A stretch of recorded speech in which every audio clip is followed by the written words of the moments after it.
Well, good morning. It is great to have you with us here at Horizon. We are continuing our series called Real Thinking. And today we're going to talk about how what comes out of your mouth is connected often to what's going on inside your heart. When I'm anxious, I can be a little more irritable.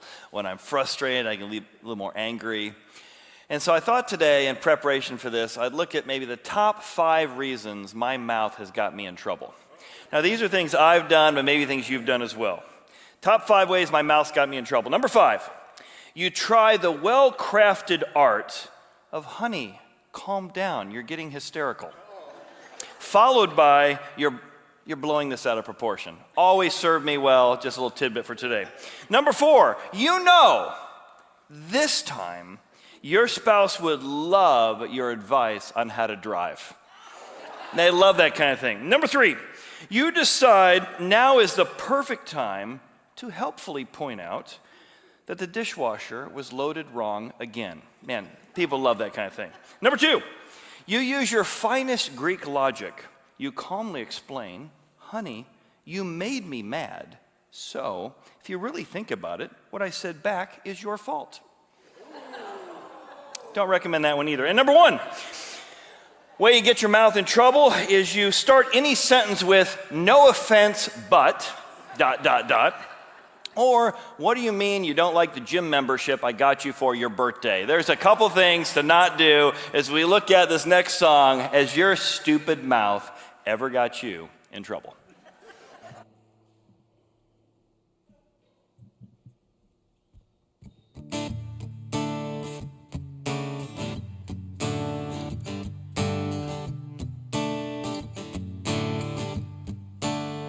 My stupid mouth has got me in trouble. I said too much again to a date over dinner yesterday. And I could see she was offended. She said, well, anyway, just dying for subject change. Oh, it's another social casualty.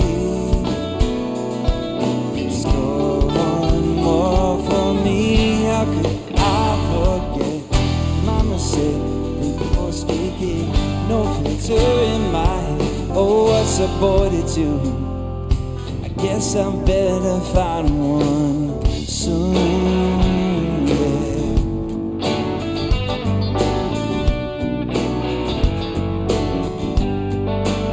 We bit our lips.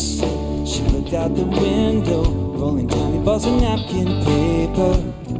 Played a quick game of chess with a salt and pepper shaker. And I could see clearly an indelible line was drawn between what was good, what just slipped out, and what went wrong. Oh, the way she feels about me has changed. Thanks for playing, try again. How could I forget? Mama said, think before speaking, no filter in my head. Oh, what's a boy to do? Guess I better find one. I'm never speaking up again. It only hurts me. I'd rather be a mystery than she deserved me. Speaking up again, starting now, starting now.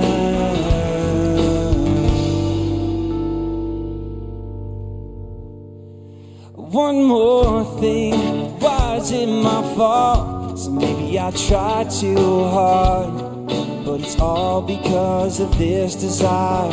I just wanna be liked, just wanna be funny. Looks like the joke's on me, so call me Captain Backfire. I'm never speaking up again. It only hurts me. I'd rather be a mystery than she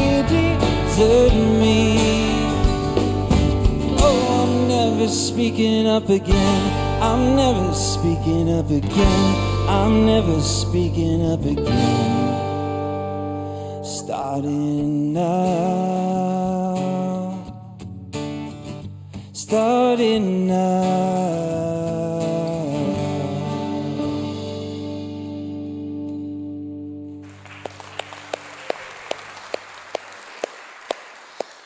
So maybe you can relate to that song. I think a lot of us have in so many different ways where our mouth got us in trouble. I think the hardest employee to manage has always been myself and my own mouth, right? So easy to manage so many things, but often not yourself. And so I want to talk today about the connection between what we say and what's going on inside of you. I don't know if you were an SNL fan, but back in the day, Adam Sandler days, Dana Carvey days, even Steve Martin occasionally. Victoria Jackson was a regular on SNL, if you don't remember her. She's got a recent book come out called Not Dead Yet. And it's interesting because when she was at SNL, she was a follower of Jesus. And it was an interesting environment to have people with different views and things. And so she's kind of known for what came out of her mouth, funny lines. She's got kind of the squeaky, innocent voice that kind of made her famous. And it's interesting because as she talked about her journey and her experience on SNL, she also described the last couple years she's facing severe challenges. And that is stage 4 cancer. And by all indications, there's no fix for this. And so it's terminal and she has maybe a couple years to live. And as she's faced this, she's been able to have this thing she can't control come into her life. And yet every time you see her interviewed or talk about it, what comes out of her mouth is a sense of peace. This idea that, hey, if I die, I know for sure I'm going to see God and I'm going to see Jesus. I'd like to live longer to see more grandkids. But I was just amazed as I saw her interviewed the last couple of weeks as she described how despite this absolute terrible, horrible news, that what's coming out of her mouth was just so different than I might feel. Anxiety, fear, frustration. So I want to examine that today. And I want to propose to you that calm comes from the inside out, not from the outside in. And that might seem self-evident, but I'm not sure it is. Because for many of us, if I want to calm myself, I want to keep myself from saying things out of that frustration, then I need to control the things that are causing me to be frustrated. And if I could just get the things outside of me calm and managed, then I would be okay. But what if the things outside of you can't be managed and they're outside of your control? Is it still possible to have a peace inside that flows out of your thoughts, that flows out of your mouth? That's what we're looking at. I've been giving the illustration of a film strip and talked about a switch on a film strip. That many times our reaction, what gets projected out of the lens portion of the film strip, comes from the action. Some action comes along in your life, and that is the report from the doctor, that comment from your spouse, your kids being disobedient, that big tension point and deadline that seems unreasonable, that expectation that your quota just doubled even though it was high last quarter or last year. That action then causes the reaction, what you say, what you do, how you react. What I've said in this series is we don't react to people and circumstances. We react to what we think about people and circumstances. When that switch gets flipped, it turns on a reel, how we think about that circumstance, which affects how we feel, and that affects what comes out of us, what we say, what we do. And there's 2 types of reels. We've looked at the jester reel. There's foolish ways of handling things, and I got to tell you, like my top 5 list there, I have worn this hat many a time in my life. As a boss, it doesn't fit real well. Maybe I'm growing wiser. As a spouse, I've worn this hat. As an employer, I've worn this hat. As an employee, I've worn this hat. And you never know you're wearing the hat. You can always tell when somebody else is wearing the hat in a meeting. Hey, there's a fool. They have no idea. So are the reels of how we're processing things foolish and jester-like, or are they sage wisdom? Can we have different reels that help us figure out what we're saying, why we said what we said, but also how we process the anxiety and tension points and actions in our life? So I'll give you 3 illustrations, 3 questions, 3 pictures, really, to think about as we process through this together. First question is this. When you think of your normal reactions to things, are you more of a thermometer or a thermostat? A thermometer or a thermostat? The thing about a thermometer is, if the temperature in the room goes up, the thermometer goes up, right? The temperature gets cold, it gets cold. It only measures and reacts to what's around it. It's always dependent upon the environment, and it's always going to be where it is. Everybody else getting angry and mad and sarcastic, I'm going to power up and meet you where you are. You're cold and distant? Well, I think I'll be cold and distant too. Now contrast a thermometer from a thermostat. You might have a cold room, but the thermostat can regulate itself. Hey, even though the room's cold, I'm going to stay warm and warm up the whole place. Even though things are hot, I'm going to cool things down, calm things down. When you think of the role you play as a team member, as a colleague, in your family dynamics, are you more of a thermometer or more of a thermostat? Especially as you examine your own words. We've been looking in this series at a 1,000-year-old book called Proverbs, ancient wisdom that's been passed through every culture and every time since 1000 BC. We've been looking at chapter 14 and chapter 15. Today we're in chapter 15, and here's the opening proverb. A soft answer turns away wrath, but a harsh word stirs up anger.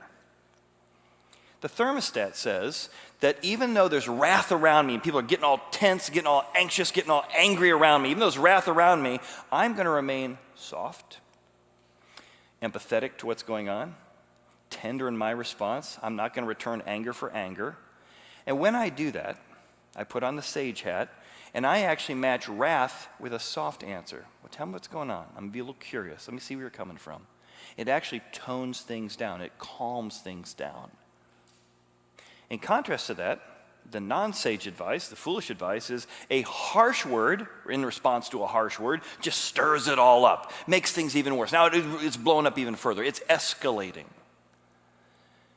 Temperature goes up, I go up. They get angry, I get angry. Now here's why this is such a challenge, right? That means that the time you most need to be calm is the time you least want to be calm.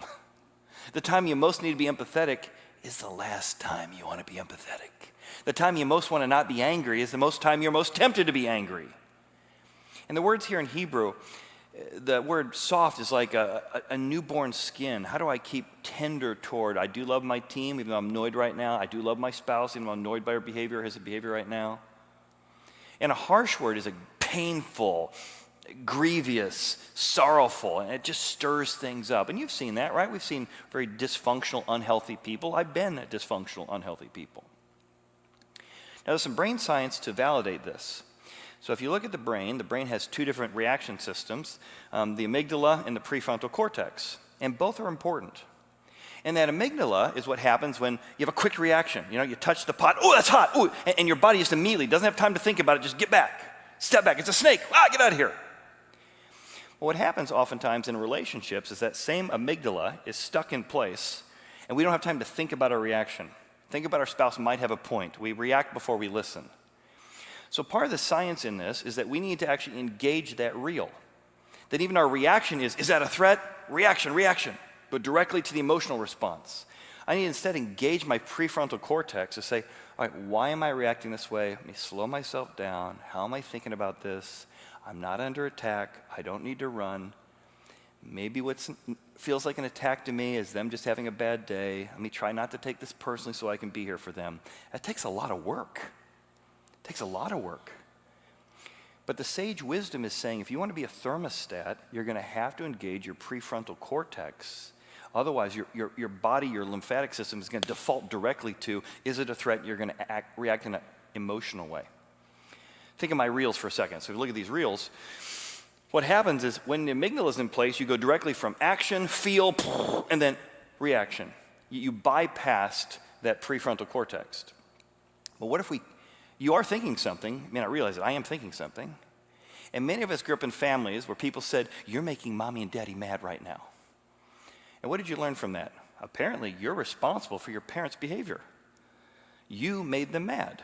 And then you pick that up and you start thinking, yeah, you've made me mad. It made it mad. Other things make me mad. But the truth is, I make myself angry. Because two people can have the exact same thing happen. Somebody gets angry and somebody doesn't.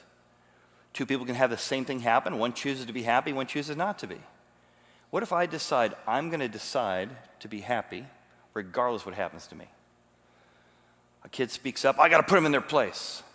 Or maybe, how can I avoid escalation? How could I handle this in a way that doesn't escalate things while we get to the bottom of this? Wouldn't that real change how you think about it? And yet we often default to the kind of things that were modeled for us. I had a lady came up to me about a month ago. She said, Chad, you're speaking earlier this year about reconciling with your brother, reconciling with your sister-in-law last December.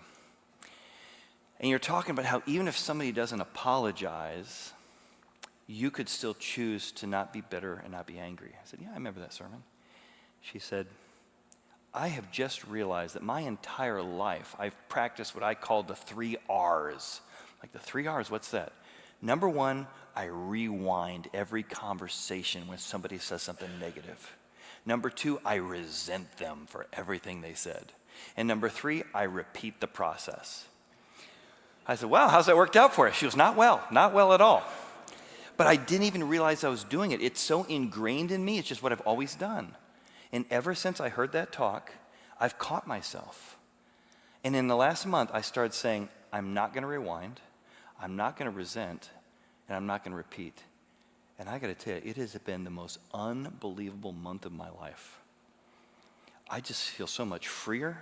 I'm reacting with so much more peace. What's coming out of me toward my spouse and kids is so much healthier simply because I've decided to stop repeating that. I was a temperature gauge. It was going up and down. If people were angry, I'm angry. People are bitter, I'm bitter. I'm free now. I was walking down the atrium about 2 or 3 weeks ago, and there's a women's Bible study going on in our hearth room, which, by the way, if you haven't been in a small group here, we just love connecting people in groups. It's just a great way to kind of talk honestly about stuff that's in the Bible and about your life. We'd love to have you be part of a group that's helpful. Well, a lady runs out of the group meeting and says, I got to talk to you. I said, oh, what's going on? She said, do you know that story you told about reconciling with your sister-in-law last December? I said, yeah, I do. She said, you mentioned something about your brother like 8 years ago, and I've been coming to church for about 10 years. Can I tell you that I have 3 family members that I did not talk to for years? And I just kept justifying myself as to what they did wrong, but I decided to be a little more gracious, be a little more curious, be a little more open. And I got to tell you, I am back in relationship with 3 family members because of what I heard here around Horizon. And it's just been amazing to see how it's changing me. You can't always reconcile with people, but it has. In this case, I reconcile with 3 people. Simply because somebody chose to regulate themselves and regulate the relationship, and it just had benefits to the kids and grandkids, get to know cousins again. It was just an amazing story. So are you more of a thermostat or a thermometer?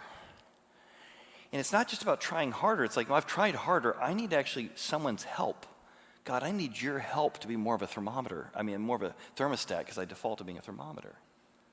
So really, wisdom is an opportunity to invite God to be part of your equation, part of your daily thinking. God, I don't even remember to think about what I'm thinking about. Which brings to the second metaphor question. Are you more of a broken dam when you think about your words or a toolbox? You ever met people who are broken dams? Whatever they say, it just breaks out. Blah! I mean, it's like coming to a meeting. Blah! I'm angry and I'm angry. They're frustrated, they're frustrated. They're annoyed, they're gossiping about everybody. It's just a big broken dam. Swampy things are coming out of their mouth. Yeah, there's weeds coming out of their mouth. There's rocks coming out of their mouth. If they feel it, you hear about it, right? Like, well, I know that's true of a 1-year-old and a 2-year-old. It shouldn't be true of a 50-year-old, but it is, isn't it? We know people, they don't even know they're wearing the jester hat, and I've worn it too, where if you felt it, it just came spilling out. The Bible says there's a different way. Ancient wisdom says there's a better way to think about your words like a toolbox. And there are different tools used for different things. And that takes a moment of stepping back in leadership, stepping back as a parent and saying, what's the right tool in how I use my words here? Let me show you this proverb from 1000 BC. The tongue of the wise uses knowledge. We're in a culture that has access to a lot of knowledge, but they don't know how to use knowledge. Wisdom is using knowledge. And the tongue of the wise person uses knowledge about yourself, about the person you're talking to, rightly, which means there's a way to use it wrongly. Many of us, we learned how to speak with a hammer. everything's a nail. But there might be time to learn how to use your tongue with a drill. Let's drill in and find out what's really happening there before I react. Let me really understand. Ooh, I need to pull out the needle nose pliers. We need to get real tender here and be careful how we pick this up or we might drop it. There are different tools that the wise person knows how to use, it's a tool, knowledge rightly. In contrast to that, the jester reel is that the mouth of the fool, like a broken dam, it just pours forth foolishness. If I feel it, I got to say it. Because for years I had family members who stuffed it. Well, maybe there's between stuffing it all the time and expressing everything you've ever thought, there might be some wisdom in the middle. There might be both are foolish. Stuffing might be foolish, and broken damming your feelings might be foolish. What if there's a way to wisely use your words in circumstances?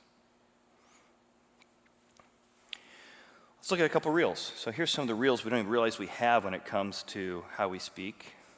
Well, I just tell it like it is. Well, I'm glad you're a direct person. I'm a direct person. But when you always tell it how it is, that means you don't have to possibly think about how to be a little more empathetic or maybe a little bit check your tone or see if there's maybe a better way to say it or a little easier for the medicine to go down. Often that reel, I just tell it how it is so I don't have to hear whatever you have to say about. Or maybe another one is you hear me talk right now, you're like, these flowery words Chad's talking about, it's all just psychobabble. It's all just psychobabble. You can imagine you're not going to learn new skills if you think the skills are all psychobabble.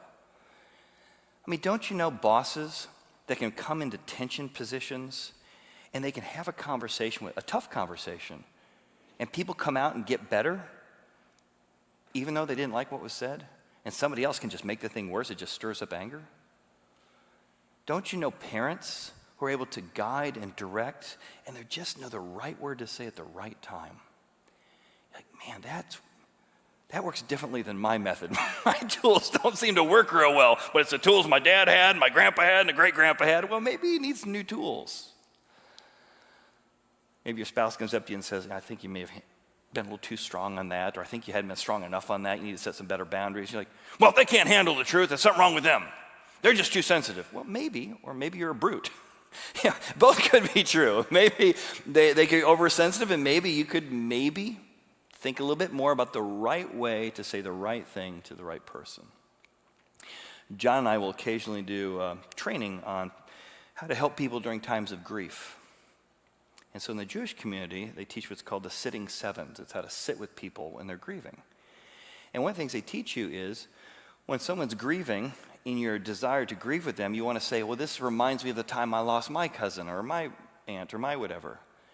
But you don't want to make it about yourself. This reminds me of the time When you're entering someone's grief, you actually talk only about them. What do you miss most about your husband? What did you like most about your dad? Kind of your default skill in grieving with someone is not to make it about yourself, even if it's well-intentioned. And you can learn how to grieve with people, learn how to enter people's comfort and enter their need. But it doesn't come naturally. It's actually something that had to be taught in the Jewish community. Now, on the other side, there's some wise reels. What's, in light of this proverb, a way to think about this? Someone's tension sitting at work, difficult circumstance hits, and I say, all right, I need to think before I speak. What are the right words for this situation? Typically, maybe I'm a little too accommodating. I need to be a little stronger here or they're not going to hear the message. This situation, for this particular child, I need to actually put some more tenderness in place or I'm going to break them while I'm trying to guide them. You're saying to yourself, how do I say the right words in the right way? And even the nature of thinking about it is you're saying, I want to show interest in other people here. How do I use knowledge rightly to let them know I understand where they're coming from, what their needs are, and I really care about them is how I address this. About a year ago, a guy was talking about the fact he wasn't really a churchgoer. And his wife had a tendency to just, the way she grew up, every time she would speak about him, just these knives would come flying out of her mouth, and she'd say, you're a terrible husband, you did everything right, you're a terrible dad, blah, blah, blah, blah, blah, and then he'd be devastated and then start talking about divorce, and things were just tense. And every time she opened her mouth, it was like a broken dam of pain. and he was on the receiving end of those daggers. Well, she started going to church. He wasn't really a churchgoer, but she began to change. And she began to be a little less angry, a little less volatile, a little less reactionary when they would have a disagreement. And he's like, I'm suddenly interested in Jesus. If Jesus can help this out, we're on our way to divorce. I don't want to get divorced. I love my wife, but this is not sustainable. Well, things are going well for about a month, and then they had one of those conversations, got a little deeper, and just those old habits came back, and just same thing, open her mouth, you never, and you didn't, and you always, and I can't believe, and just dagger, dagger, dagger. And he's sitting in the living room, pulling out the verbal daggers. He's like, I guess I should just go stay at a hotel or something tonight. And she goes and storms off, slams the door. And as he's sitting there kind of, what do you do now? About 10 minutes later, she comes out of the room, walks down, sits on the couch, and said something he never heard from her before. I'm sorry. I didn't mean at least half of what I said. I know you're a good husband. I was honest, I know you're a good dad. I just get so anxious, I get so frustrated, and I just don't know what to do with all these feelings. Would you please be patient with me as I'm trying to do better? I went to the bedroom and I felt like God was telling me I need to come apologize. And he's like, I like this God thing.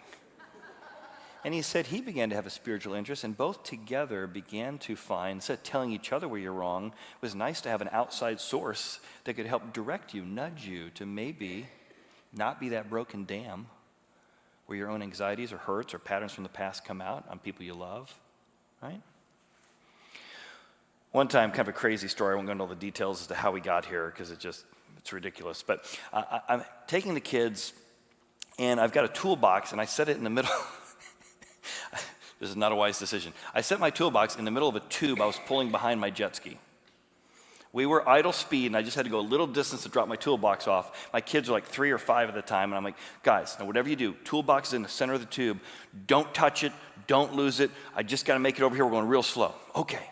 So I'm real slow. Putt, putt. You guys fine? Putt, putt, putt, putt, putt. And sure enough, I hear, uh-oh! And I turn around, my entire toolbox, my electrical drill, all of it just tumbles into the water. And I'm like, I told you to do one thing. You had one job. I was going so slow. And I really just lost my cool. And, take the kids home. And then, later that night, I'm like, that way. And I shouldn't. So I came in the kids' room like, I'm so sorry. Dad kind of lost his temper. And, I'm sorry for the way I handled it. I still wanted you to be more responsible with the tools. I did ask you to do it. But the way I handled this was not right. Well, it turned out where I dropped the tools was in a very shallow 3-foot spot of the lake. So I'm like, I'm going to go out there and find my toolbox.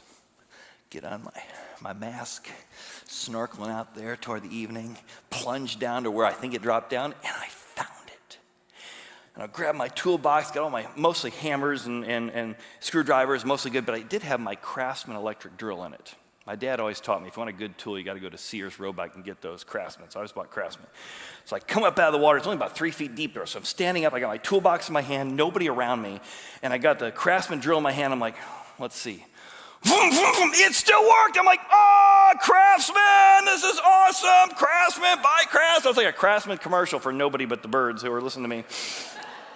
It just reminded me here, man, tools. I need better tools. I need better tools when I reacted the other day to my kids earlier that day. I need better decisions, like not putting a toolbox on a tube might be a good idea too.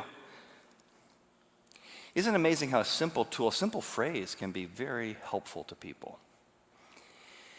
During COVID, the CEO of Delta, just so much anxiety and so much tension and so much uncertainty. He got together with his executive team and he said, the thing we're going to tell our folks, the phrase we're going to use over and over, and I believe this, and I want to make sure the whole team believes this, is keep saying this over and over. We're going to get through this together. I understand this is a lot of anxiety. I understand there's a lot of uncertainty. I understand we don't know exactly what all is going to happen day by day. But I want you to keep reminding people, we're going to get through this together.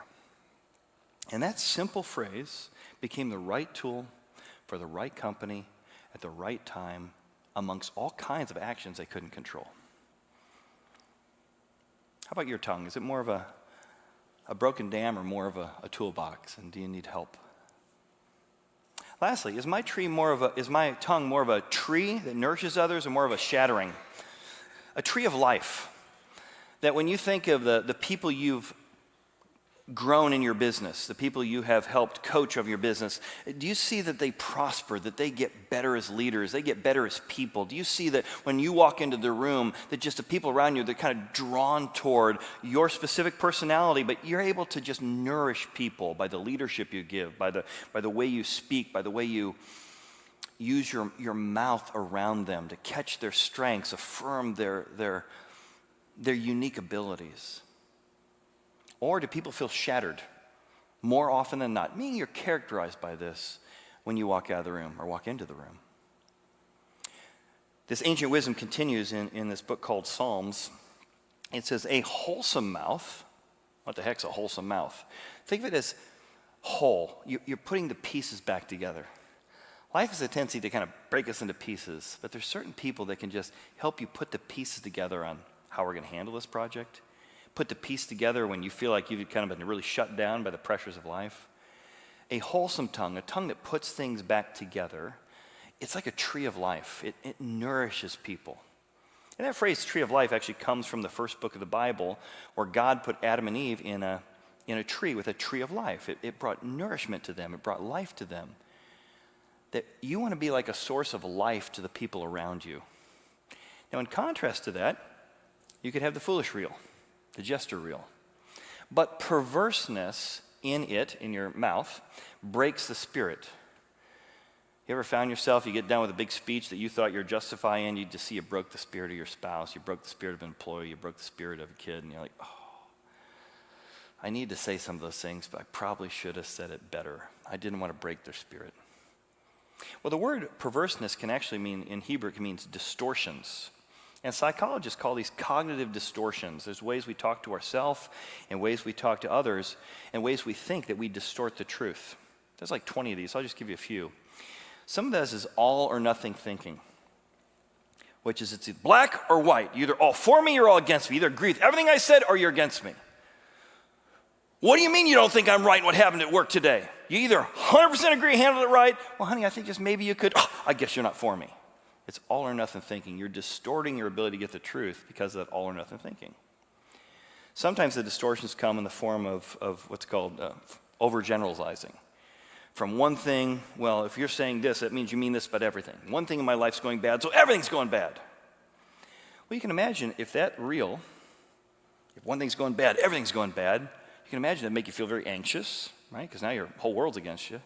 You imagine what's going to come out of your mouth when you're thinking that way is a distortion, right? You're breaking your own spirit by how you're thinking.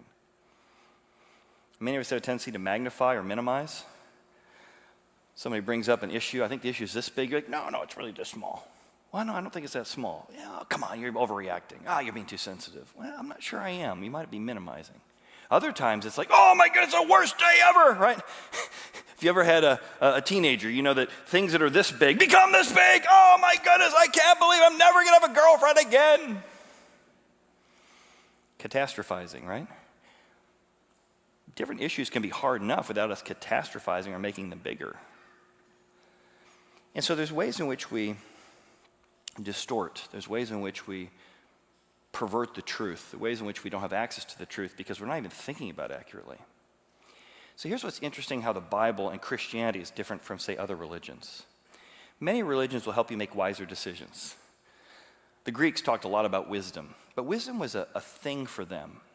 In Christianity, wisdom is an invitation to know someone, not something.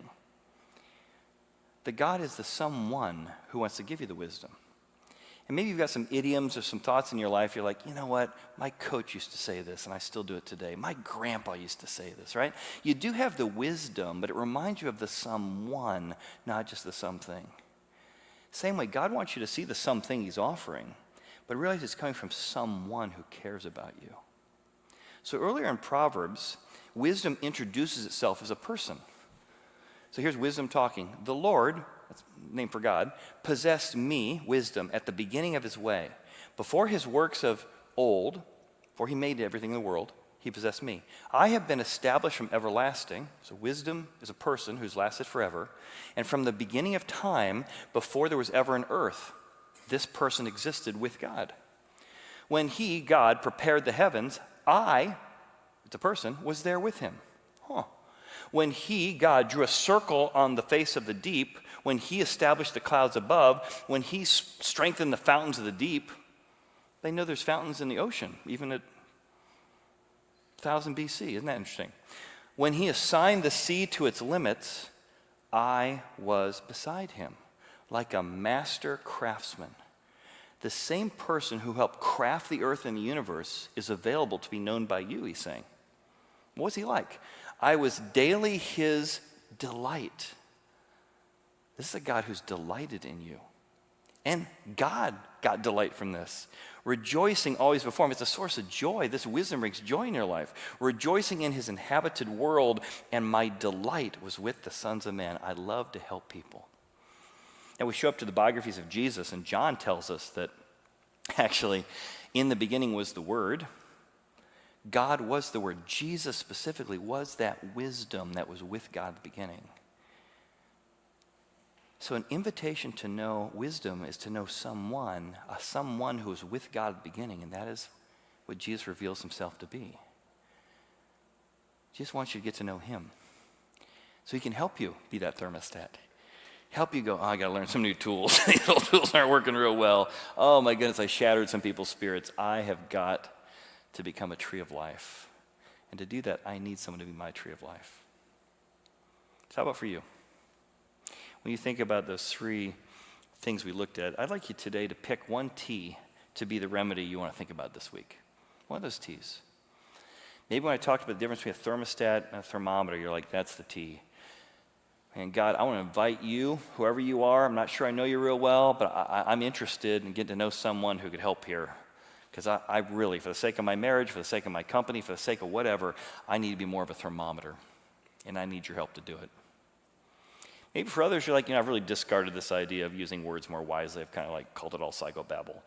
I really need a better toolbox because I just keep using everything like a hammer. It's not serving me well. God, would you help me? I want to get so reactive to maybe be open to learning some new tools. Would you remedy the circumstance of what's broken in me?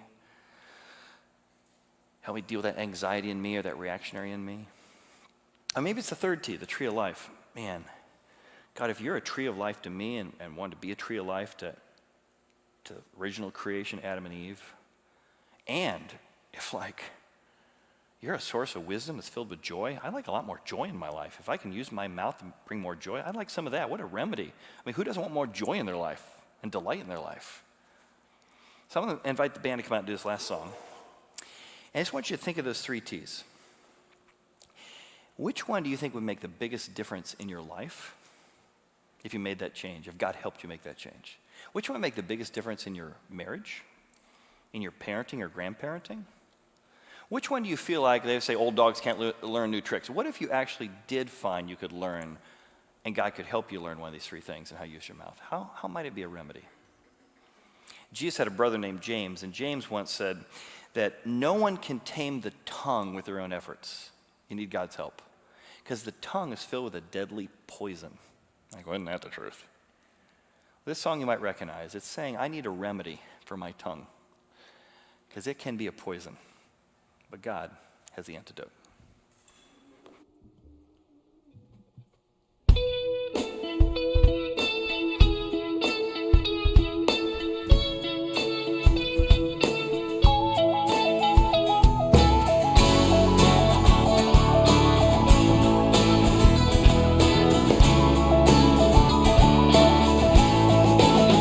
Well, I saw fireworks from the freeway. Behind closed eyes, I can't make them go away. 'Cause you were born on the 4th of July. Freedom means something on the surface, it stings. Says something on the surface, well, it kinda makes me nervous. Who else do you deserve us? And what kind of God with service will cure this dirty old disease? Well, if you got the poison, I got the remedy. The remedy is the experience. This is a dangerous liaison. I says the comedy, is that is serious? Says a strange enough new play on words. Says a tragedy is how you gonna spend the rest of your nights with the light on. Shine the light on all of your friends. But it all amounts to nothing in the end. I won't worry my life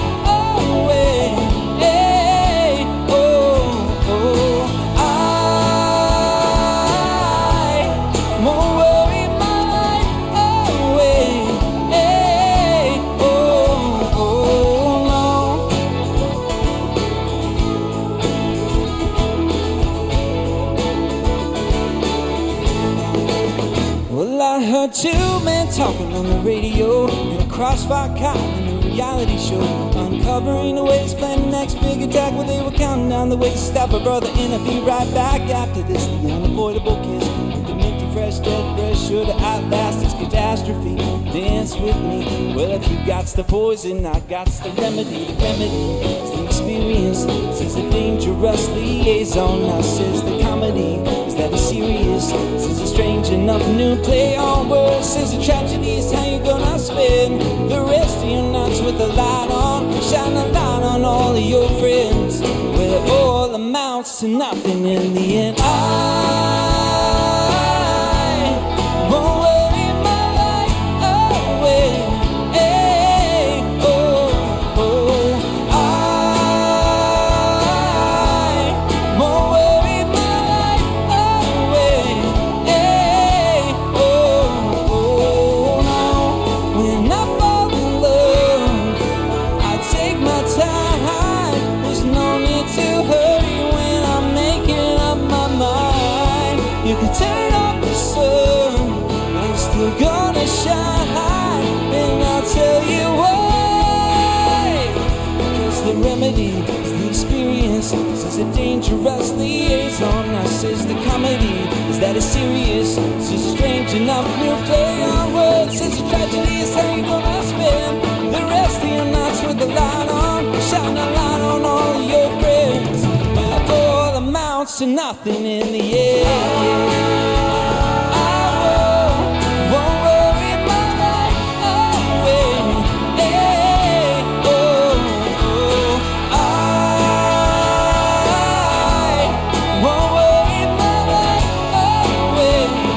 And I won't worry my life. I won't worry my life away. No, I won't worry my life away.